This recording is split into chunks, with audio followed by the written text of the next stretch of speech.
Já está disponível o livro As Doutrinas do Inferno e Suas Manipulações Dentro das Igrejas. Adquira hoje mesmo.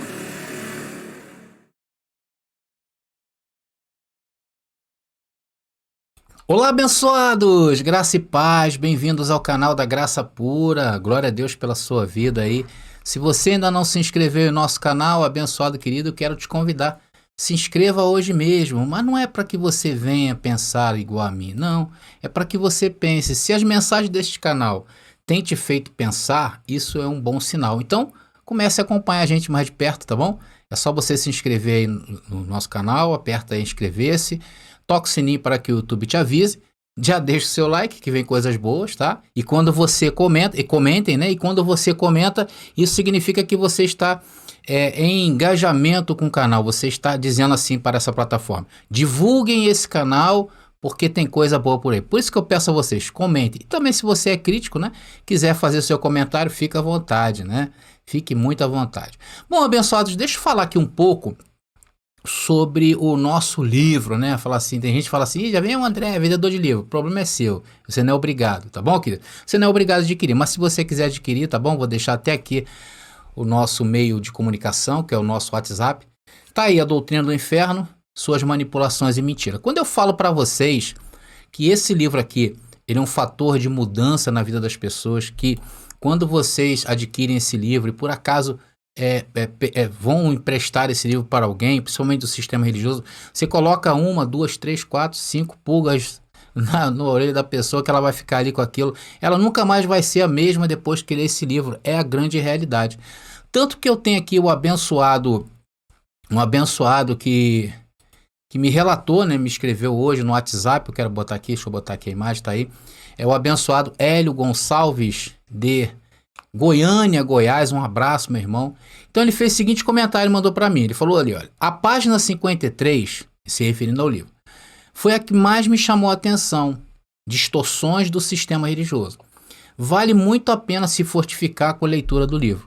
Que Deus em Cristo ressurreto continue usando a saquear o inferno, né? Claro, ele usou o termo inferno se referindo ali às pessoas que hoje estão mortas-vivas, porque você pertencer a um sistema religioso enganoso igual a este, você só pode estar no inferno mesmo. E povoando os céus, porque essa é a intenção. Graça neles e em nós também. Muito obrigado, abençoado Hélio, tá? Muito obrigado aí, que me deu a honra de ler esse comentário. E aí eu fiquei curioso, né? Falei, o que deve ter lá na página 53? Então eu fui ler. E tá aí, eu vou ler com vocês, tá? Não sei se vai dar para todos lerem, mas ali é quando eu começo a falar sobre a parábola, né? A parábola do homem rico. Então eu uso o seguinte texto. E diz, a primeira coisa que precisamos ter em mente é que uma parábola é uma ilustração e não é uma história verdadeira. Ou seja, não necessariamente aconteceu, ou se aconteceu daquela maneira. Segundo o dicionário da língua portuguesa, parábola é narrativa, alegórica, que transmite uma mensagem indireta por meio de comparação ou analogia. Já começamos a ter uma base para entendê-la, e mais uma posição importante e teológica. Não existem fundamentos, essa que é a parte mais importante, não existem fundamentos para se criar doutrinas em cima de parábolas. Ou seja, se considerar uma parábola, teremos que levar todas as parábolas que Jesus falou à doutrinação. Analisando a parábola com a mente iluminada. Aí diz lá, ora havia um homem, aí começa ali a narrar a história narrada ali por Jesus em Lucas capítulo 16, versículo 19. Ou seja, realmente uma parábola, ela não pode servir de base, né? Uma parábola ela não se sustenta por si só.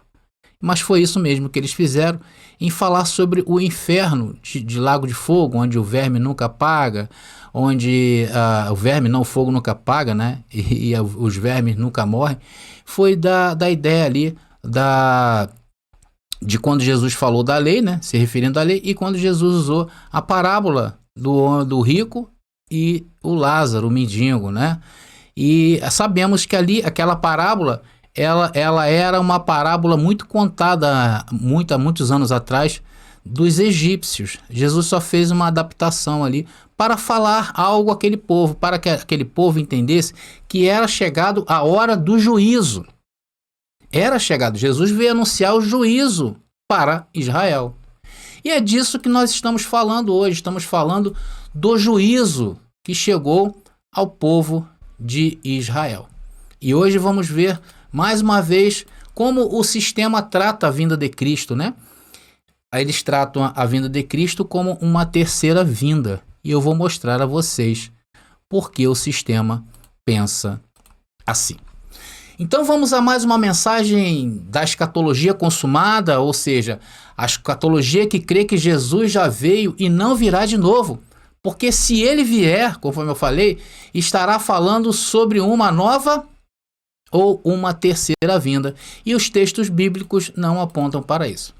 Então hoje na primeira parte desse estudo, porque eu vou mostrar três versículos, vamos mostrar mais um texto que é uma espinha na garganta dos preteristas parciais ou os preteristas futuristas, ou seja, aqueles que acreditam que houve sim algo ali no ano 70 que foi um juízo para Israel, mas que haverá também um juízo final para todos.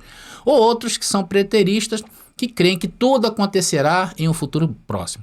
Então eles se reviram, eles tentam se mostrar desde que uma profetisa, se não me engano, escocesa, se não me engano foi 1838, me corrijam aí por favor, o nome dela é Margaret MacDonald. Essa mulher, ela foi a percussora dessa doutrina da vinda de Jesus. Ela não era teóloga, mas os teólogos abraçaram a ideia dela. Por quê? Porque ela resolveu pregar em seu discurso que Jesus iria vir em um futuro breve. Ou seja, até 1838 não existia essa ideia na mente dos cristãos que Jesus um dia viria. Era um fato consumado.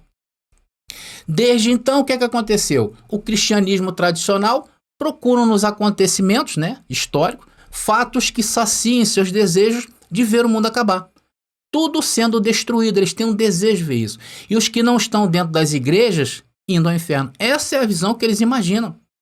Só que esse pensamento nunca irá se concretizar, porque a Bíblia não fala de uma terceira vinda, porque é isso que vocês pregam. É isso que eles pregam no sistema religioso.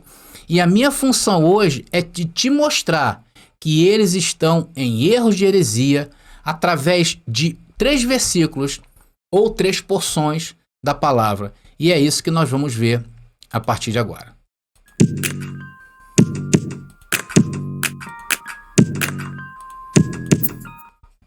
Então, abençoados, vamos começar lendo em Mateus, livro histórico de Mateus, capítulo 16, versículo 27, que Jesus está falando com as pessoas que o acompanhavam ali e aos seus discípulos. Diz assim: porque o Filho do Homem virá na glória de seu Pai, com os seus anjos, e então dará a cada um segundo as suas obras. Então Jesus avisa aqui que ele viria. Ele iria realizar uma vinda, uma segunda vinda. Ele retornaria o quê? Em glória. Viria com seus anjos e que daria as recompensas de cada um segundo as suas obras, boas ou mais, tá? Então o texto deixa claro que essa vinda seria sob um aspecto de juízo, um julgamento. Aí nos vem a ideia de quê? De um grande trono branco, como é descrito lá no livro de Apocalipse, referindo-se ao juízo final. Amados, aqui nesse texto não há discussão. O texto está bastante claro. Nesse exato momento da história, Jesus aponta para um futuro. E se o texto parasse aqui, mas nós sabemos que o texto não para, poderíamos o que dizer? Que seria em um futuro incerto. E que todos, sem exceção, passariam por esse juízo, inclusive nós hoje. Mas, seguindo o texto, porque temos que seguir lendo para entender mais acerca da vinda. E para não corrermos o risco de sabotar o texto e nem de descontextualizá-lo, vamos ler o verso 28, porque é a continuação do verso 27. E diz: em verdade vos digo que alguns há dos que aqui estão que não provarão a morte até que vejam vir o Filho do Homem no seu reino. Agora, meus amados irmãos, vemos Jesus dando mais detalhes acerca dessa vinda. E ele fala algo interessante. Ele aponta para algumas pessoas que ouviam ele falar e diz: olha, há alguns que aqui estão que não provarão a morte até que vejam essa vinda. Então, se formos considerar pessoas da idade de Jesus, ali naquele momento, entre 30 e 40 anos, podemos então cravar pela idade média, essas pessoas viveriam mais ou menos ali 40 anos, e se somarmos, né, isso, Jesus disse que seria ali por volta do ano, o que Jesus está falando ali agora é por volta do ano 33, se a gente acrescentar mais 40 anos, vai cair aonde? Em 73 depois de Cristo. Vocês estão entendendo? Então, se aquelas pessoas que estavam ali estivessem na faixa de 30 a 44 anos, a 40 anos, elas estariam ali por volta de 73, 80 anos.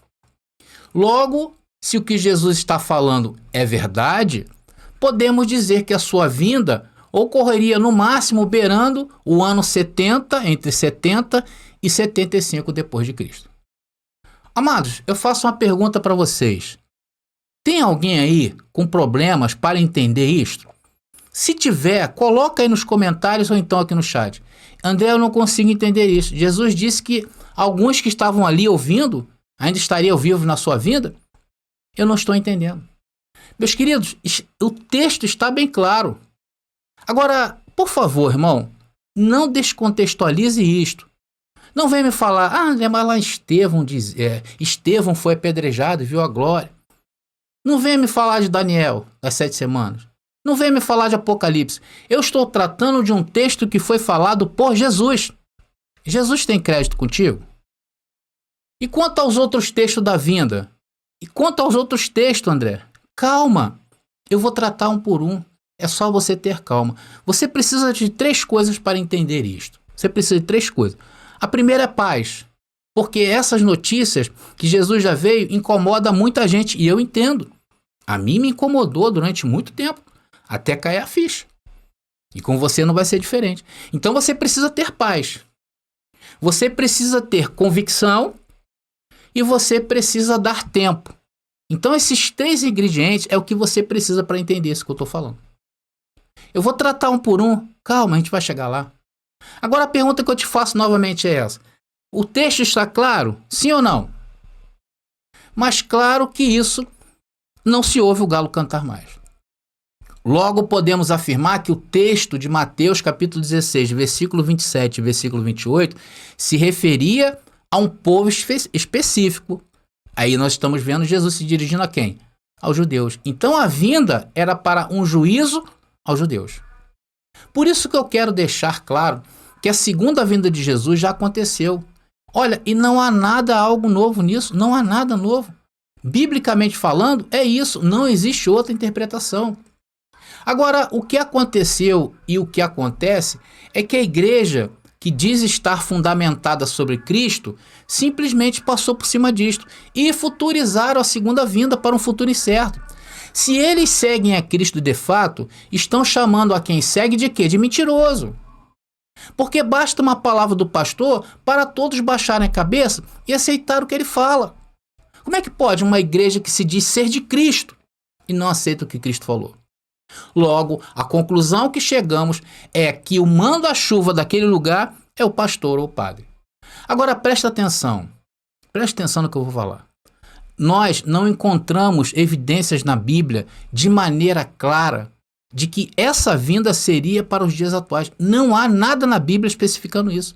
A não ser que se faça o quê? Um monte de recortes bíblicos.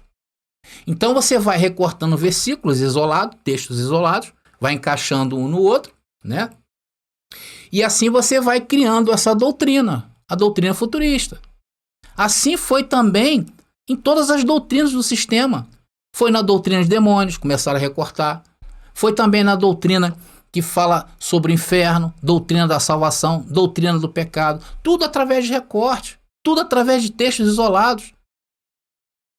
Por isso que eles vêm a esse canal, eles vêm aqui e dizem assim, mas em Apocalipse diz isso, André, mas lá em Daniel diz aquilo, Zacarias falou. Porque é assim que eles aprenderam, e aprenderam de forma errada. Fazer o quê, né? Reaprenda da maneira certa, poxa. Reaprenda, não é assim que se estuda a palavra está dentro de um contexto, você tem que entender o contexto. Se Jesus falou que era para aqueles dias, vamos o quê? Nos debruçar na história e procurar indícios de sua vinda naqueles dias. Mas eles não querem fazer isto, porque terão que assumir que estão errados. Mas estão. O que eles ensinam hoje é a terceira vinda de Jesus, totalmente antibíblico, e estão em confronto com a Bíblia. Por isso que ao longo da história, a história dessa igreja aí é manchada por atrocidades contra a humanidade. Vai lá e lê a história do catolicismo, vai lá e lê a história do protestantismo. Isso de livros sérios. Porque as suas doutrinas de ensino estão contra a palavra. Eles dão às pessoas uma falsa testemunha. Falsa esperança, desculpa. Eles dão às pessoas uma falsa esperança. E a falsa esperança é que Jesus um dia vai voltar nas nuvens para acabar com o mundo e levar os céus, levar as pessoas, os salvos para os céus. Essa é uma das mentiras. Isso é uma esperança falsa. Daí as pessoas começam a acreditar nisto e pensam que um dia os seus sofrimentos serão acabados ao serem levados para o céu. E aí andarão cavalgando com leões, conversando com Isaac, Jacó, Abraão, subindo o monte com Jesus. Enquanto que o mundo aqui está todo de cabeça para baixo e eles não se tocam. Veja, amados, eles estão postos aqui para mudar o mundo e não torcer para o mundo acabar. Eles foram postos para isso, mas eles não entendem, não querem consertar seus caminhos. Meus queridos, eu creio, olha só o que eu vou falar, eu creio que se o presidente da Rússia e o presidente da Ucrânia descobrirem que Jesus já veio, eles vão acabar essa guerra. Eu creio nessa virada, eu creio nessa metanoia. Essa é a minha esperança, uma esperança real. Eu não fico pensando, vou andar em ruas de ouro. Não. Muitos dizem ser utopia o que eu falo, mas é assim que eu creio.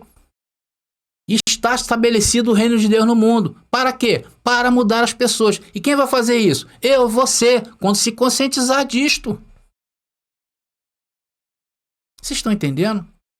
Agora, se eu tivesse aqui pregando para vocês o futurismo, dizendo que Jesus ainda vai vir, então eu tenho que mostrar onde estão essas pessoas do verso 28. Vou colocar de novo aí. Onde estão essas pessoas do verso 28, meus queridos? Tá aí, olha. Essas pessoas que estão aqui, Jesus falando, não provarão a morte até que vejam vir o Filho do Homem no seu reino.